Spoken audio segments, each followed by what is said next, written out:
The Gentlemen's League is an organization that provides mentorship to young Black Memphians. And here with us today is Dr. Archie Moss, the founder and executive director of the Gentlemen's League, and Tim Green Jr., the program director of development. Welcome, gentlemen. Good to have you with us. Thank you for having us. First of all, let's start with, for those who may not be familiar with the Gentlemen's League, share with us what your organization does.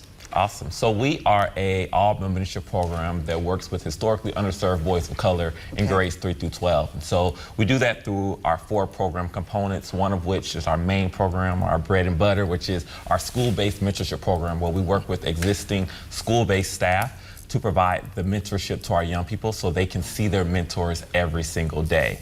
And so we offer them an additional stipend to do this work for us, to recruit mentors, to support just the social emotional well-being of our young people. And that's a pretty important job, to be a mentor of these kids. How does that help them? It actually helps them a lot. We are both former in the classroom educators. This is retired principal right here. But we both know the struggles that happen inside and outside of the classroom. So the unique thing about this program is, although we have those in-school times as well, we also have monthly Saturday sessions as well for the boys who might not be in one of our 16 schools. And we also have an elementary school basketball league for 3rd through 5th graders, and also an annual event called the Boys of Color Conference. So we have so many touch points for the boys, because we all know that we can't just have it in school. We have to have it in a space where they get a holistic approach. So what types of things do you do with the young men? What types of programs do you have for them? Awesome. So I think, as Tim alluded to, I think my favorite thing I love to talk about is our newest program component, which is a community workshop series, which is what we do on those Saturdays. And so what we do is we partner with different positive males in the community, and it's all about college and career readiness. And so we're really trying to figure out, how can we focus on workforce development? How can we make sure that our young people are exposed to different careers so they can understand what they can aspire to become when they get older? And so each month is dedicated to a different career. So we've taken them down to Olive Branch to the Flight Academy. We've taken them with firefighters. We've taken them to Sunstorm Music Studio for them to actually make a beat.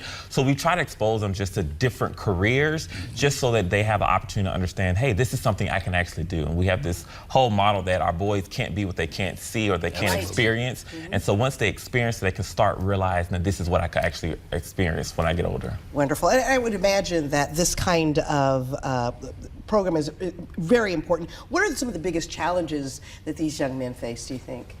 Well, I think one of the biggest challenges is just that our program size, our capacity that we have. So sometimes, like, we want to make sure that we have mentors for boys, but it might be an allotment where we only have 40 slots at one school. So that's why we made sure to have other touch points outside of there. So even if you're not able to be a part of the program at that school, you're able to take part in the Saturday sessions. You're able to become a part of the basketball league. You're able to do the Boys of Color Conference. So we want to be out there more, but you know, we don't have the capacity sometimes. But there we are know limits, right? There are limits. There definitely are limits, but we know that our boys definitely need this type of program. Yeah, and if the youngsters, do you all choose the boys, or do they choose you, or how does that work? Do they get in the program? It's a mutual relationship.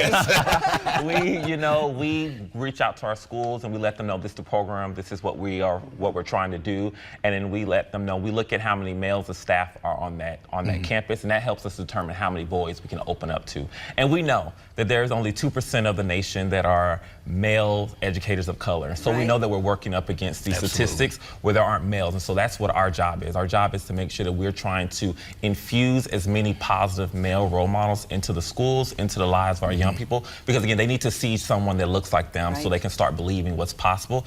And so I think that's the biggest thing. We set them up, we let them know this program is available, and lots of our parents are just so overjoyed at this opportunity to be able to have someone taking an invested interest in the well-being of their young people. Absolutely. Right. Someone outside the household, right? Yes. Yes. And I would imagine, from what you're telling me, that you need more volunteers too.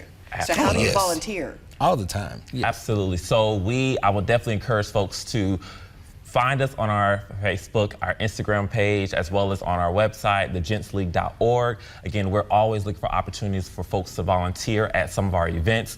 We love volunteers for our basketball league. That is an event that we love to put on every year, but also we're so excited when it ends because there's so much, it has grown and got so big, and there's so much excitement around it that it takes a lot. It takes a lot. And so we definitely, for our Boys of Color, for the basketball league, but as well as our annual Boys of Color Conference, which is that one day where we pour all of our services, all of our resources into just lifting up our young people. And we can't thrive without the community, and we cannot thrive without volunteers that show up for these young people. Really. And what's the biggest lesson or the main important point that you want people to know listening out here today about the Gentlemen's League?